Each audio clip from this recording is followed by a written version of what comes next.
مرحبا، أنا الصحفية آلاء بني فضل، خريجة جامعة النجاح سنة 2012.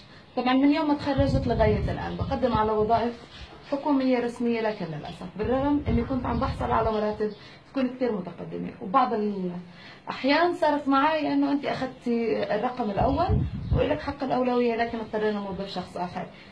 بعد كل هالسنين من سنة 2012 قررت إني أتلف أوراق الجمعية، لأنه إذا الجامعة اللي أنا درست فيها ودفعت كل الفلوس عليها وبالمقابل ما لقيتش كرامتي أنا كإنسان وكبني آدم وكطالب جامعي وحد له حق بهذه الأرض، بتوقعش إنه شهادة الجامعية في إلها أي قيمة أو أي معنى.